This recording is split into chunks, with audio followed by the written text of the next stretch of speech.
മറ്റുള്ളവരോട് സംസാരിക്കാൻ നിങ്ങൾക്ക് പേടിയാണോ? സോഷ്യൽ സിറ്റുവേഷൻസിൽ നിന്ന് നിങ്ങൾ ഒളിച്ചോടാറുണ്ടോ? നിങ്ങൾക്ക് ഒരു പക്ഷേ സോഷ്യൽ ആൻസൈറ്റി ഡിസോർഡർ ഉണ്ടാകാം. നമസ്കാരം, ഞാൻ doctor Aswathy, consultant psychiatrist, KIMS Valiyath hospital. Social anxiety disorder അഥവാ സോഷ്യൽ ഫോബിയ എന്നത് ഒന്നോ ഒന്നിലധികമോ സാമൂഹിക സാഹചര്യങ്ങളോടുള്ള നിരന്തരമായ ഭീതിയാണ്. എന്തൊക്കെയാണ് ഇതിന്റെ പ്രധാന ലക്ഷണങ്ങൾ? ചുറ്റുമുള്ള ആളുകൾ നമ്മളെ വിലയിരുത്തും എന്ന സ്ഥിരമായ ഭയം.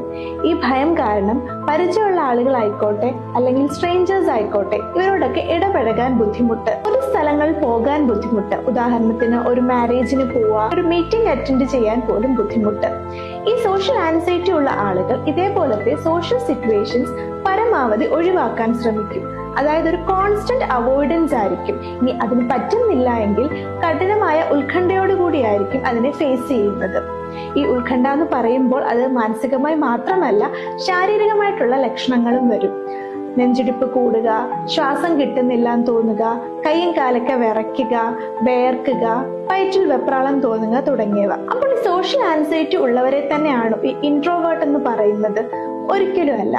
ഇൻട്രോവേർട്ട് എന്ന് പറയുമ്പോൾ അവർക്ക് സോഷ്യലൈസ് ചെയ്യാൻ താല്പര്യമില്ല, അല്ലെങ്കിൽ തന്നെ ഇരിക്കുന്നതാണ് അവർക്ക് സന്തോഷം. പക്ഷെ സോഷ്യൽ ആൻസൈറ്റി ഉള്ള ആളുകൾക്ക് മറ്റുള്ളവരോട് സംസാരിക്കണം, സോഷ്യലൈസ് ചെയ്യണം എന്നൊക്കെ അതിയായ ആഗ്രഹമുണ്ട്.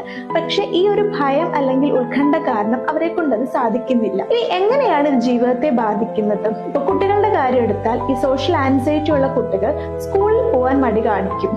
വീട്ടിലൊക്കെ അവർ നല്ല ആക്റ്റീവ് ആയിരിക്കും, പഠനത്തിലൊക്കെ മികവുണ്ടാകും. പക്ഷെ മറ്റു കുട്ടികളോട് മിങ്കിൾ ചെയ്യാൻ പറ്റുന്നില്ല, ഒതുങ്ങി ഒരു മൂലക്കിരിക്കാൻ ശ്രമിക്കും. ഇത് ചൈൽഡ്ഹുഡിൽ തന്നെ അഡ്രസ്സ് ചെയ്തിട്ടില്ലെങ്കിൽ പിന്നീട് കോളേജിൽ പോകുമ്പോഴും അല്ലെങ്കിൽ ഹോസ്റ്റലിൽ നിൽക്കുമ്പോഴൊക്കെ ഇത് കണ്ടിന്യൂ ചെയ്യും. അതേപോലെ തന്നെ നമ്മുടെ വർക്ക് കരിയർ ഒക്കെ ഇത് ബാധിക്കും. നമുക്ക് ഉത്തരവാദിത്തങ്ങൾ എടുക്കാൻ ഭയമായിരിക്കും, ഒരു ഗ്രൂപ്പിൽ വർക്ക് ചെയ്യാൻ ഭയമായിരിക്കും, ലീഡർഷിപ്പ് ഏറ്റെടുക്കാൻ ഭയമായിരിക്കും. അതേപോലെ നമ്മുടെ സുഹൃത്ത് ബന്ധങ്ങൾ അല്ലെങ്കിൽ ഫാമിലി റിലേഷൻസിനെയും അഫക്റ്റ് ചെയ്യാം. പൊതുവെ ഇവർക്ക് സുഹൃത്തുക്കൾ കുറവായിരിക്കും.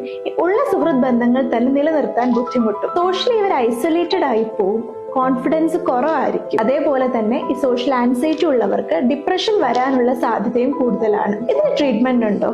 യെസ്, കൃത്യമായ മെഡിസിൻസും അതേപോലെ തെറാപ്പി കൂടെ മാറ്റാൻ പറ്റുന്ന ഒരു അവസ്ഥ തന്നെയാണിത്. പിന്നെ പലപ്പോഴും എന്തുകൊണ്ടാണ് ട്രീറ്റ്മെന്റ് എടുക്കാത്തതെന്ന് വെച്ചാൽ, ഇതിനെ ഒരു ഡിസോർഡർ ആണ് എന്ന് ഐഡന്റിഫൈ ചെയ്യാതെ നോർമൽ ഒരു സ്വഭാവ രീതിയല്ലേ, അല്ലെങ്കിൽ നാണം കൊണ്ടാകും എന്നൊക്കെ വിചാരിച്ച് തള്ളിക്കളയുമ്പോഴാണ്. സോ നിങ്ങൾക്കോ നിങ്ങളുടെ പരിചയത്തിലുള്ള ആർക്കെങ്കിലും ഇതേപോലുള്ള ഒരു അവസ്ഥ ഉണ്ടെങ്കിൽ തീർച്ചയായിട്ടും ട്രീറ്റ്മെന്റ് എടുക്കുക.